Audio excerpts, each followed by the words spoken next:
Welcome, ladies and gentlemen, to the inaugural episode of Superintendent's Unplugged, In Depth with Davis, the podcast where we'll dive deep into the world of educational leadership. I'm your host, Addison Davis, and I'm thrilled to have you join me as we embark on the inspiring journey together. As a superintendent once myself, I understand the challenges and complexities that come with leading a school district. But what I've come to realize is that there's abundance of amazing work being done by superintendents all across our country. This podcast is a platform to shine a spotlight on their incredible accomplishments and innovative approaches. Each episode will bring you exclusive interviews and superintendents from various districts across our country, both big and small, urban and rural, as they share their personal stories, triumphs, and even their moments of vulnerability. We will explore the strategies they employ to tackle the ever-evolving landscape of education, from fostering equity and inclusivity to embracing technology and preparing students for their future. But this podcast isn't just about showcasing success. It's about fostering a community of educational leaders who can learn from one another, share their experiences, and collectively navigate the complexities of our role. We'll discuss the tough topics as well, the difficult decisions, and the innovative solutions that are transforming education for the better. So while you're an educator, a parent, a student, or simply someone who's passionate about education, this podcast is for you. Superintendent's Unplugged is your behind-the-scenes pass to the world of educational leadership, where we uncover the stories that inspire, motivate, and empower every one of us. Get ready to be inspired, challenged, and entertained as we embark on this incredible journey together. I can't wait to introduce you to the remarkable superintendent who are changing the educational landscape one district at a time. Welcome to another episode of Superintendent's Unplugged, In Depth with Davis. I'm Addison Davis, and today we have a treat with a really cool leader in Arizona from Marana Unified School District. We have Dr. Dan Streeter. Thank you very much, Doc, for being here with us today and joining an opportunity to talk about cool things that are happening in your district. Absolutely. Thank you. I appreciate the opportunity and looking forward to the conversation. You know what? So let's jump right into it. You know, strategic plans. Yeah. So important. You know, as we talk about goals and guardrails, we get into the strategic plan. How important is it to a school district to build that document and allow that document to kind of live in what you do every day? Yeah. You know, you talk about creating those goals, creating those guardrails. It's your guiding light, right? Yeah. It's the work that you're doing in your district. More importantly, I think today, maybe more than any other time, there's an opportunity with the strategic plan. We've talked a lot in superintendent circles about reclaiming the narrative. Yeah. And one of the things that we did in Marana was we used a comprehensive, collaborative strategic planning process to reclaim the narrative within our own community. Okay. So I think there's an opportunity for districts right now to really engage their communities and make sure that not only are we bringing the community voice into the district, but we're also making sure that our communities are hearing directly our voices. And so that we are not just reclaiming the narrative, but also then presenting the narrative. Sure. So I love it. So as we talk about actively engaging community, so in that strategic plan, as you developed and so sophisticated what you and your team did, what does that community engagement look like for leaders that are starting to redesign their plan, developing,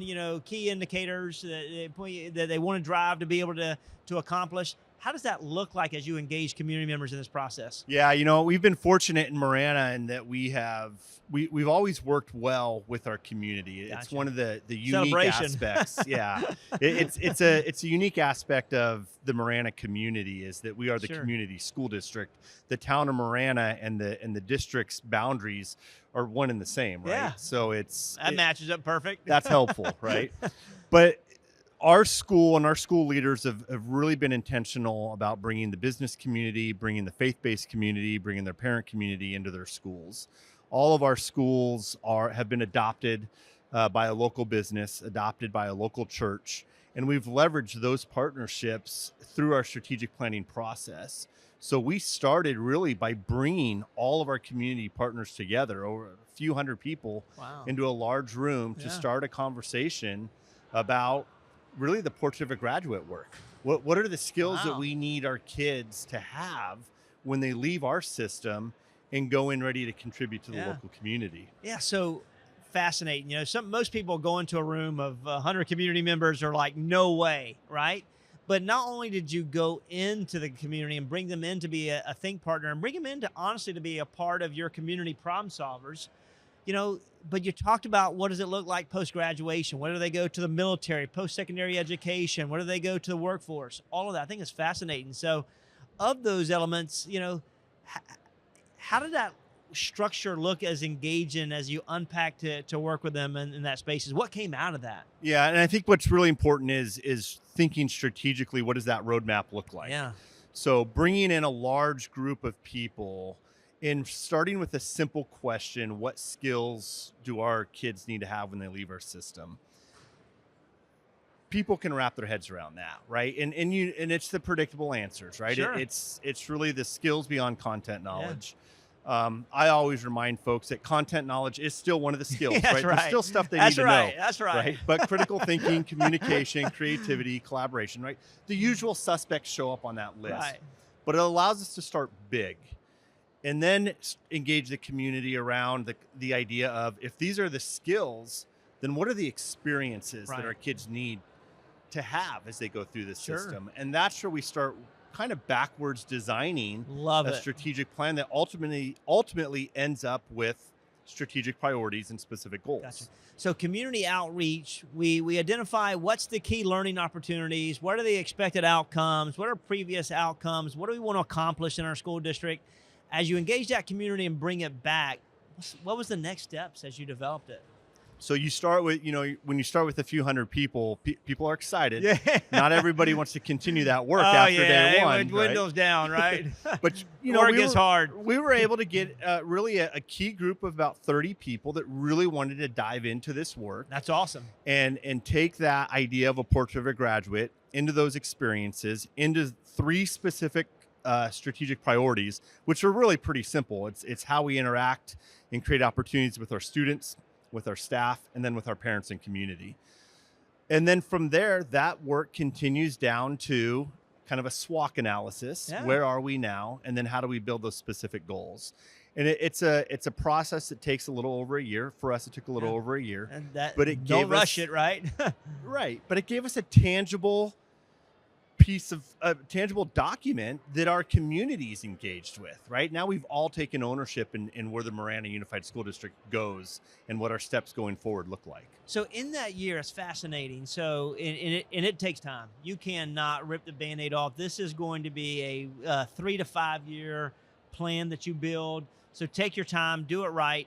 Did you have overlap where your other plan was closing out as you transitioned to build the new plan, or did that plan expire and you transitioned into the new one? Yeah, that's a great question. And that's where I think the SWOT analysis works. Yeah, it's kind of, looking at that, timing is everything in this process. For those who are listening, what worked for you? Yeah, so there was an inflection point, and it was a worldwide pandemic, right? Which really paused it all. Gave us a pause and then gave us an entry point to restart that conversation. Yeah. But through the SWOT analysis, when you start identifying strengths of the district, the reality is we had things in place that were good.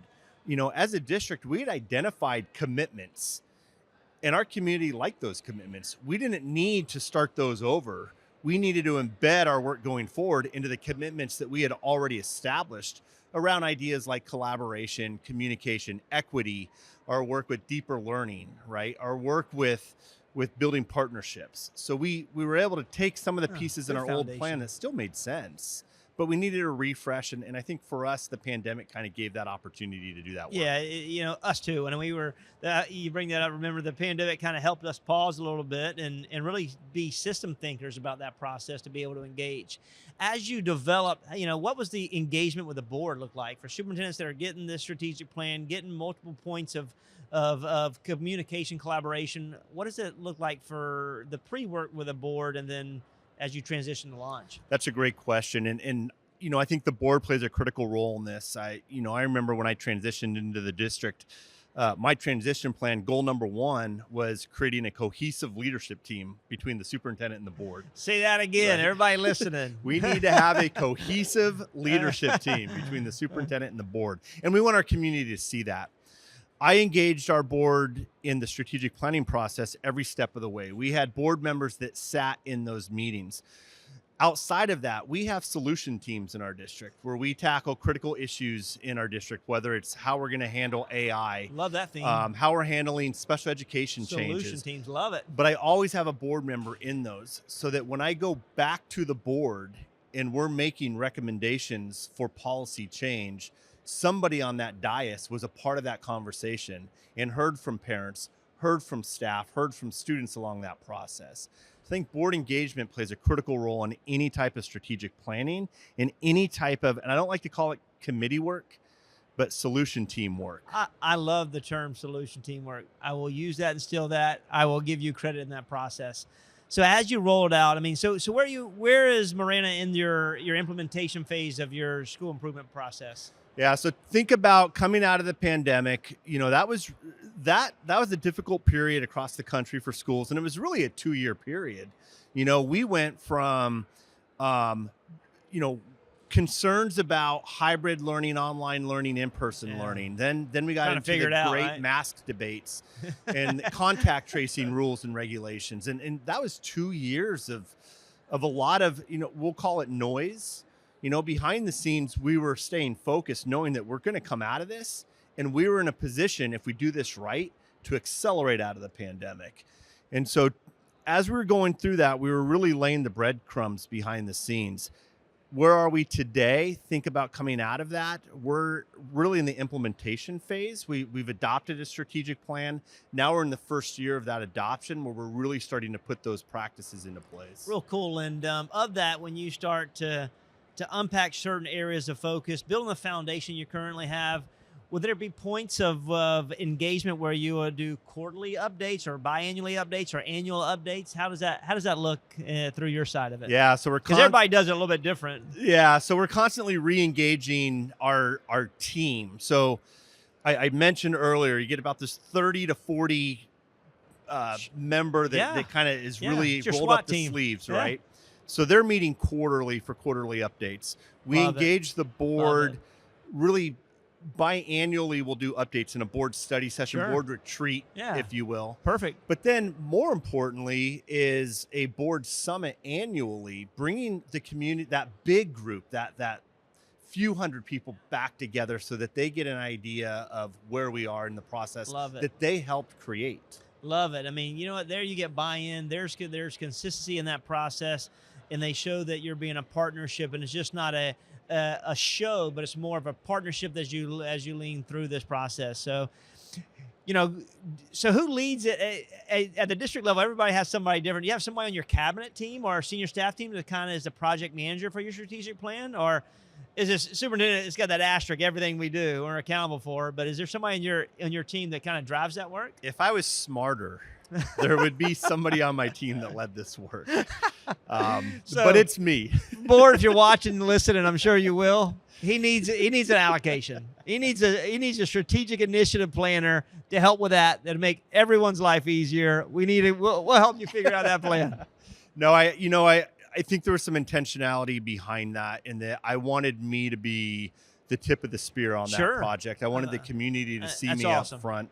I wanted them to, as I said, reclaiming the narrative. I wanted it to be my voice that they heard. Now, everything's collaborative, but I am the one leading the work, and I think that was important for our community at this time. I think you are the leader, and I think that's for you to kind of carry that ball and transition to the end zone, and then also go back to the drawing board and halftime, figure out how you get better every day. I think that's awesome. I think that I'm just thinking about down the road how there may be a project manager in that process, and there'd be, to lead that work and take it off your plate. That's right. That's right. You know what? Cool things. Any other celebrations you want to talk about? Oh man, I am so excited about what the future of Marana holds. Marana's a unique community. We're a northwest suburb of Tucson, Arizona. Yeah. So southwest. But when you look at the Tucson area, you look at Marana, we're a growing district. We're 18 schools. We're opening 2 more schools in the fall of 2025. And as quickly as we open those, we'll be planning locations for our next schools that we'll need to be opening. So there's a celebration. A lot of excitement around that, right? And a dedication to how we engage our community.